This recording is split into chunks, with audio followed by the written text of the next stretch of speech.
Horas Indonesia, kami beruntung berbincang kembali dengan sahabat kami, Ketua Umum Horas Bangsa Batak, Lamsiang Sitompul SHMH.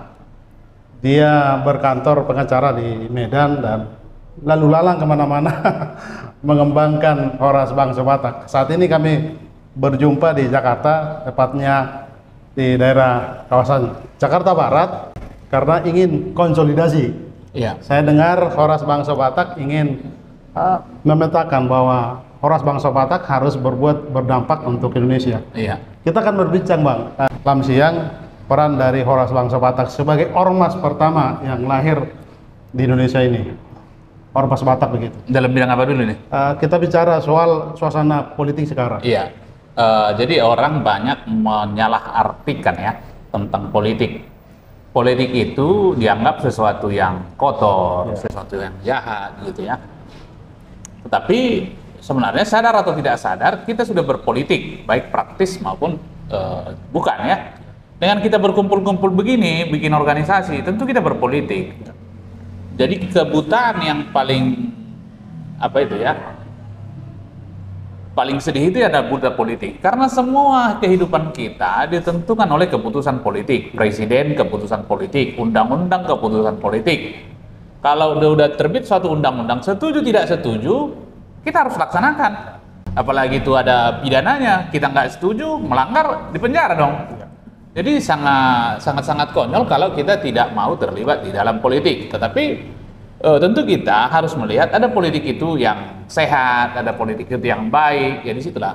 Politik yang baik itu adalah bagaimana kita memilih partai politik, memilih calon legislatif, memilih calon-calon pemimpin itu yang betul-betul memang yang berintegritas, berkualitas, yang mampu ya menjaga Pancasila, Undang-Undang Dasar 1945, NKRI, Bhinneka Tunggal Ika, dan membangun Indonesia ini dalam segala hal. Itu saya pikir. Suasana yang sekarang kan suasana politik kita kan yang seksi dibicarakan kan calon presiden. Presiden. Ada 3. Kita bisa petakan Prabowo, Anies, dan Ganjar. Saya amati berkali-kali Ketua Umum Horas Bangsa Batak sudah berjumpa sebelumnya dengan Ganjar. Apakah juga gerangan nanti Horas Bangsa Batak ya dalam konsolidasi 2024 ya kita pilih satu pemimpin dari 3 orang ini. Iya, haruslah kita memimpin salah satu di antara yang 3 ini ya. Artinya kita juga harus punya penilaian. Siapakah yang terbaik di antara calon-calon ini? Kalau baik ya tentu baik ya. Di antara 3-tiganya saya pikir udah pastilah berkualitas, makanya dapat dukungan. Tetapi pasti ada yang terbaik di antara mereka. Saya mohon bahwasanya nanti di pemilu 2024 jangan seperti pemilu sebelum-sebelumnya 2014 dan 2019. Saya melihat bahwasanya kubu pendukung 01 dan 02 itu sudah tinggal setipis rambut untuk terjadi perpecahan. Saya pikir ke depan kita berpolitik secara santun. Oke lah, kita memilih calon kita, mungkin programnya yang bagus seperti apa. Tidak perlu lah kita menjelek-jelekkan yang lain, membuat sekarang di 2024 itu yang harus dihindari ya. Ini kan kita menuju pemilu damai nih. Yang pertama, jangan money politik. Kedua, jangan menggunakan berita hoax dan ujaran kebencian. Kan ini yang sering ini. Yang ketiga, jangan mempolitisasi isu SARA, perpecahan. Jadi kalau ini bisa kita hindari, saya pikir Indonesia akan maju ya. Semua orang, tentu semua calon itu, baik Ganjar, Prabowo maupun Anies, tentu mempunyai plus dan minus. Namanya juga manusia, ada sisi baik, ada sisi yang negatif mungkin dipikir orang. Tetapi ya akumulasinya mungkin siapalah yang terbaik. Tentu penilaian itu bisa saja subjektif ya. Tetapi sekali lagi itulah demokrasi. Jadi ketika dia pilih si A, tidak perlu saya pikir dia menjelek-jelekkan si B. Dia pilih si B, nggak perlu dijelekkan si A dan si C dan sebaliknya. Saya pikir berpolitiklah kita secara santun. Memang politik ini kan berdinamika. Ada saya dengar lagi bukan dinamika lagi, terjadi turbulensi gitu ya kan. Yang tadinya si A balik ke si B. Contohnya gini lah. Kalau dulu kan kita berangkat dari Anies lah. Anies yang dulu yang solid itu kan Nasdem, PKS, dan Demokrat. Tiba-tiba melempar. Demokratnya keluar, Caimin masuk dari PKB, sementara PKB dulu soulmate dengan Gerindra, Prabowo Caimin gitu ya. Dan di politik ini ya semua bisa terjadi, bahkan di last minute. Ini kan sekarang ini termasuk paling pendek. Informasi terbaru yang kita baca bahwa pendaftaran capres itu nanti dimulai tanggal 19 sampai 25 Oktober, hanya 6 hari. Nah, jadi hanya 6 hari. Sekarang udah tanggal berapa itu? Udah tanggal 10. Ya. Tanggal 10. Berarti 9 hari lagi. Ya. Tapi sampai sekarang yang pasti ya, kita dengar kalau caleg calon itu yang Anies sama Caimin. Ya. Partai juga belum final. Yang pasti Demokrat sudah keluar ya. Ya. Demokrat. Berarti tinggal PKS, Nasdem sama PKB. Ya. PKS pun belum pasti. Kepastiannya itu nanti ketika mereka mendaftar calon ini. Ya. Calon kan mendaftar, didaftarkan partai pengusung kan mendaftar. Saya pikir kan finalnya kan pada saat mereka sudah mendaftarkan calon oleh partai pengusung, gitu ya kan? Partai pengusung. Jadi saya pikir nanti masih mungkin berdinamika. Saya pikir juga apalagi Prabowo dan Ganjar. Prabowo sampai saat ini belum muncul siapa wakilnya. Masih berwacana ke sana kemari, tapi secara resmi belum pernah dimunculkan. Belum. Itu juga dengan Ganjar. Bahkan ada turbulensi politik. Katanya Ganjar sama Prabowo mau dipaketkan. Jadi kan kita nggak tahu. Harapan kita memang siapapun nanti yang terpilih ini ya mampulah membawa Indonesia yang lebih bagus lagi, lebih baik lagi itu kira-kira. Karena kita berbincang dengan Ketua Umum HBB, Horas Bangsa Batak, kita melihat Bang, di kawasan Danau Toba, iya, di hampir semua kabupaten di Tanah Batak itu, iya, 90% ke atas dulu memilih Jokowi. Iya. Ini suara Jokowi ini kan dianggap ini penting dijaga ini. Iya. Lalu bagian dari strategi itu kan Kaisang ini kan bermain iya, kita sebut bermain lah, menjadi ketua umum partai PSI. Iya. Ini jadi seksi juga ini. Iya. Lalu bagaimana kita orang Batak juga ini suku yang nomor 3 terbesar di Indonesia. Iya. Ini kan perlu kita bukan suku sebenarnya, tapi kan karena politik ini memang dinamis, iya, penting kita bicarakan kekuatan-kekuatan itu begitu. Ya saya pikir mungkin kalau pertanyaan lebih spesifik, kemana ke suara Batak gitu kira-kira? Iya. Kalau umpamanya mengacu kepada pemilu 2014 dan 2019 suara Jokowi itu tinggi, saya pikir suara Batak akan mengikuti kemana suara Jokowi gitu loh. Okay. Nah, kalau sekarang kan yang ramai itu tegak lurus sama Pak Jokowi. Ya kita lihat dulu kemana Pak Jokowi kan. Pak Jokowi memang kan sudah sering memberikan sinyal-sinyal, tapi itu juga bisa membingungkan masyarakat. Yang pasti nanti di hari H pendaftaran itu, siapa sebenarnya yang nyata-nyata didukung oleh dia gitu kan.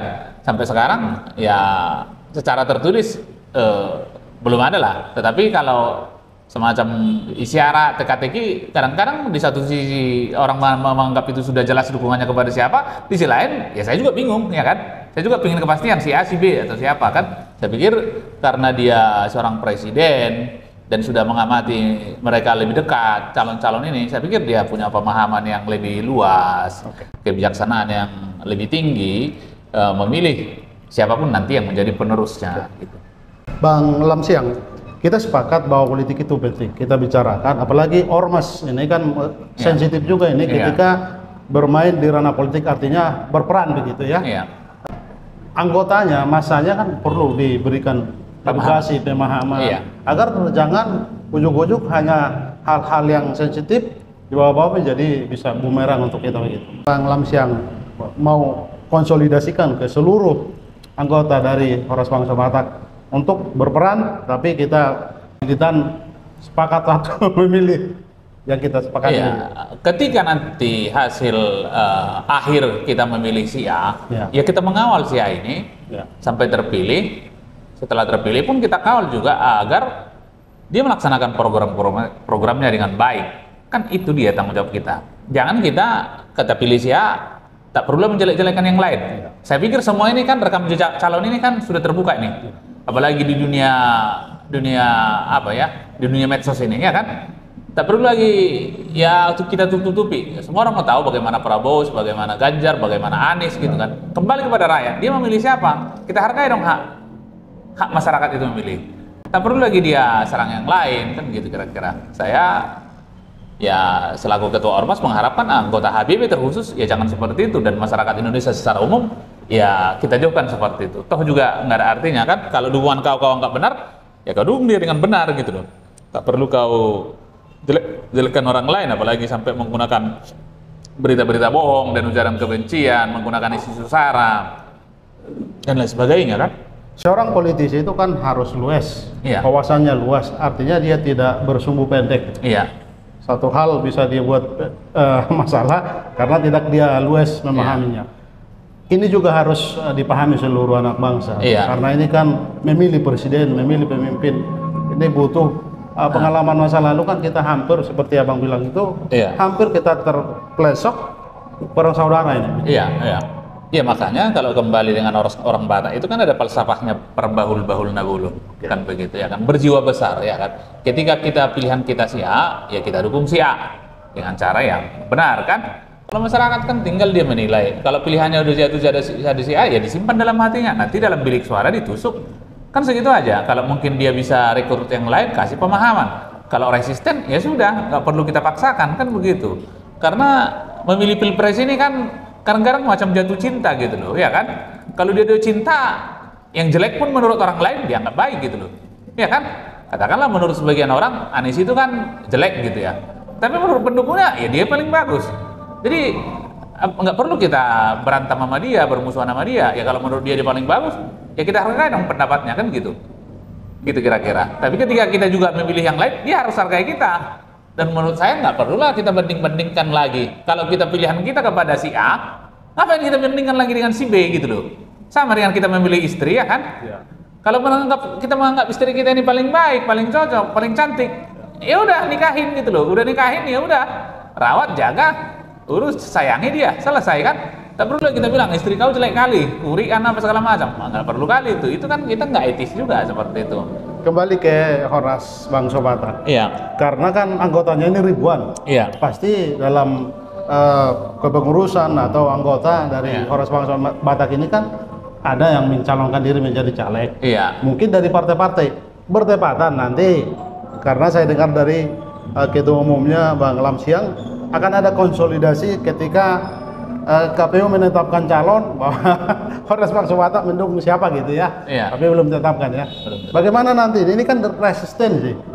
Iya, jadi kan memang ya mungkin kita kasih apa lah ya. Kita juga nggak boleh terlalu strike. Mungkin caleg dia dari partai yang bukan, katakanlah calon kita si A, calon presiden. Tetapi partainya bukan mendukung si A, kasih pada si B gitu ya.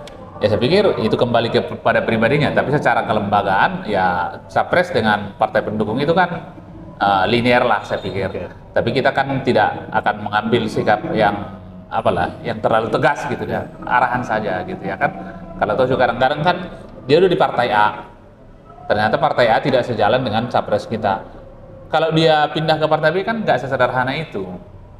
Persyaratan waktu ini segala macam ya sudah. Kadang-kadang kan kayak dulu lah. Kan sedih juga kita lihat partai-partai yang bukan pemilih Jokowi di daerah-daerah kantong-kantong suara Batak kan hancur semua gitu loh ya kan, kasihan juga padahal sebenarnya kepribadiannya ya lumayan juga, tetapi karena partainya tidak mendukung Jokowi masyarakat tidak memilih dia gitu kan.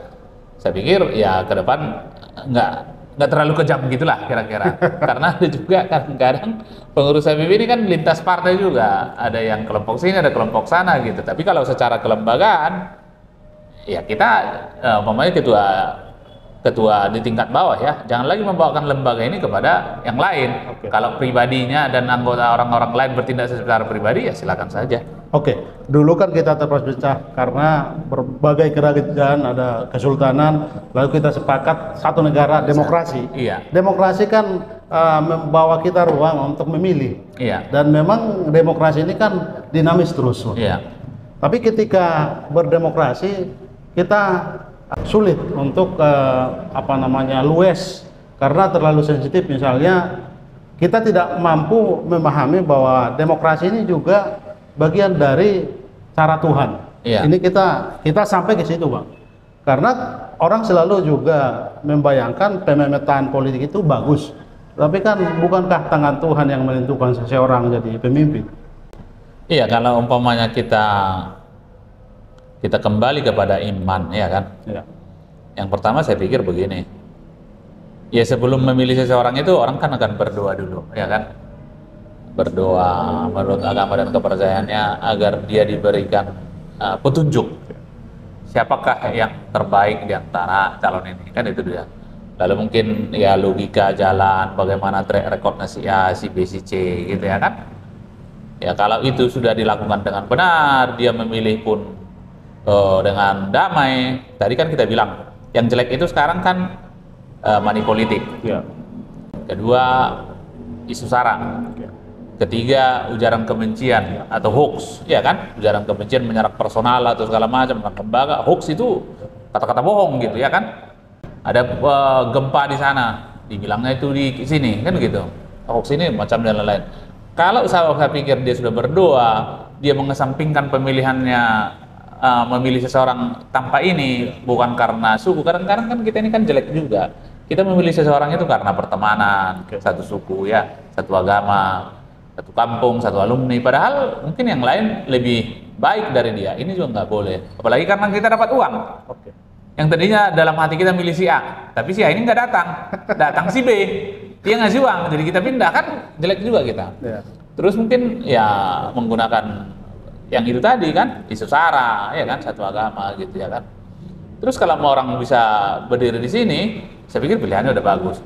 Ingat ya, kadang-kadang ya seringkali masyarakat ini seperti ya apa ya, selalu menjelek-jelekkan pemimpinnya. Semua nggak benar, presiden nggak benar, polisi nggak benar, kejaksaan nggak benar, semua nggak benar. Tapi kalau kita sadar sebenarnya masyarakat juga nggak benar kok, ya kan? Di zaman demokrasi ini, bayangkan ya, yang dipilih masyarakat itu mulai kepala desa, Ya. bupati, Ya. gubernur, presiden, anggota DPRD, kabupaten kota, provinsi, DPR RI, DPD. Ya. Belum lagi yang lain-lain, kayak ada seleksi umpamanya hakim MK. Ya. Itu kan ada pendapat masyarakat sebelum mereka ditetapkan sebagai pejabat, diminta tanggapan masyarakat. Saya 2013 kandidat hakim tipikor. Tetangga saya sampai ditanyain itu, benar enggak ini orang gitu loh. Jadi peranan masyarakat dalam menentukan pemimpin itu sangat besar. Masyarakatlah yang menentukan siapa pemimpinnya. Kalau yang ternyata pemimpin ini nggak benar, harusnya masyarakat bertanggung jawab dong. Oke. Demokrasi kan demos rakyat menjadi tuan dari semua pesta apa namanya demokrasi itu. Pertanyaannya begini Bang, kenapa kadang-kala kita juga terlalu tipis kuping? Misalnya pejabat ya, pejabat agak sulit di alam demokrasi ini menerima kritik. Padahal konsekuensi dari seorang pejabat publik, dia sudah menerima fasilitas negara, dia harus siap juga dikritik begitu. Ya itu dia kan. Jadi kan kita harus berpikir seimbang. Saya juga bukan bela pejabatnya benar semua, enggak juga kan. Harus seimbang. Tapi masyarakat yang benar juga akan mempengaruhi, menghasilkan pemimpin yang benar kan gitu. Pemilihnya kita loh, pesahamnya kita nih. Ya kan, baru kita tetapkanlah komisaris dan direktur. Pesahamnya kita. Harusnya kita sadar gini. Kadang-kadang kan masyarakat kan tidak menyadari. Dia merendahkan dirinya, tidak ada dalam hatinya saya bertanggung jawab untuk memilih pemimpin yang benar gitu loh. Dia ke masyarakat, ayo kita pilih loh. Kalaupun kita kasih uang, seberapa sih? Paling 500.000 sejuta. Dikasih pagi itu sore juga udah nggak ada lagi. Tapi 5 tahun dia akan tersiksa dengan itu. Kan mending nggak dikasih gitu loh ya kan. Jadi saya sebagai ketua ormas yang bukan anggota parpol mencoba menggugah kesadaran kekuatan masyarakat sipil.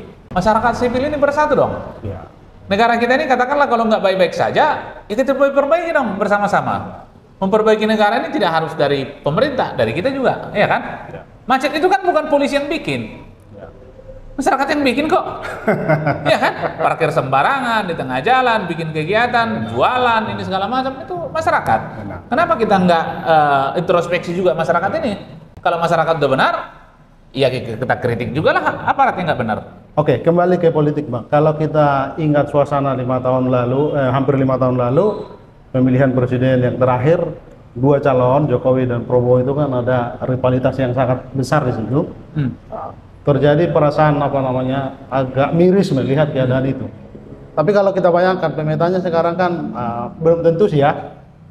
Sudah 3 calon ini yang menyatakan diri akan ikut maju berkompetisi untuk calon presiden dan wakil presiden.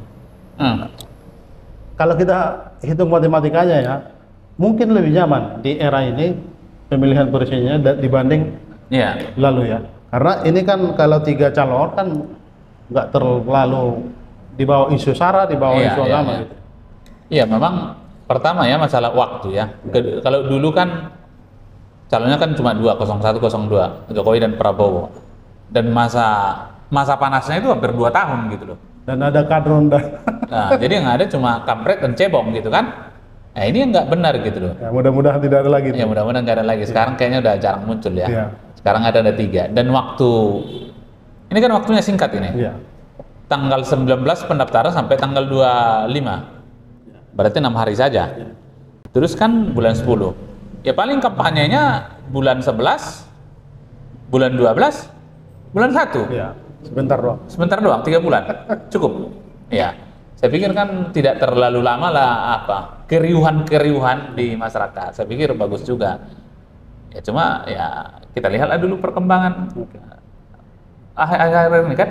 Tapi sekali lagi Horas Bangsa Batak ingin berperan ya. Ingin berperan lah. Jadi semua kan harus berperan lah dalam kancah politik ini ya kan. Bagaimana suara-suara masyarakat itu didengar, disampaikan gitu ya kan.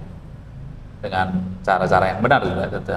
Oke, mungkin terakhir Bang. Pesan dari Ketua Umum Horas Bangsa Batak ini mungkin didengar anggotanya juga, bagaimana kita sebagai personal memiliki kemampuan berpolitik bukan dalam rangka untuk kekuasaan itu, tapi dalam rangka untuk perbaikan negara. Kita berkontribusi memilih pemimpin. Iya, jadi kan orang masyarakat kan banyak yang tidak menyadari, tidak mau tahu bahwasanya bukan urusanku dia menang atau tidak. Toh juga cuma sekali ini yang ketemu, nanti kan nggak ingat juga gitu. Tapi coba kita balik. Kalaupun saya berpikir begini ya, seandainya saya tidak bisa melawan kejahatan, setidak-tidaknya saya bukan pelaku. Seandainya saya kayak money politik lah. Orang kan semua kan udah money politik nih, ada calon minta uang. Mungkin dari beberapa calon dimintanya, gitu kan? Setidak-tidaknya coba ada kesadaran di kita. Kalau aku nggak minta uang lah dari caleg gitu, kira-kira. Ada ungkapan bijak Bang mengatakan begini. Kejahatan merajalela karena orang-orang baik diam. Iya, diam. Tapi diam itu juga aksi gitu loh. Aksinya gini. Bisa juga kita diam, tidak frontal gitu. Contohnya begini. Kenapa penjahat itu makin mendapat tempat di masyarakat? Di tempat umum dia dielu-elukan. Tempat ibadah dia dielu-elukan, ya kan? Di mana-mana dia dielu-elukan, dikasih panggung, sehingga dia makin merajalela. Kita diam saja sebenarnya bisa melawan kejahatan. Ketika dia datang duduk, kita pindah. Kemana dia datang, semua orang pindah. Dia kan merasa juga, kan? Merasa juga. Nggak usah kita bilang, kenapa kau mau pindah? Aku mau nyuci piring lah balik ke rumah gitu loh. Semua orang datangnya gitu. Akhirnya dia merasa, ini udah bandar sabu, asal datang, dipuji gitu loh. Dipuji-puji gitu. Jadi kan bagaimana kesadaran masyarakat memilih pemimpin, ya sebenarnya memang kita harus berjuang melawan kejahatan. Setidak-tidaknya kita bukan pelaku atau bahagian maupun pendukung dari kejahatan. Itu saja cukup. Oke, terima kasih Bang Lamsiang. Begitu bincang-bincang kami dengan Ketua Umum Horas Bangsa Batak, Horas Moleté.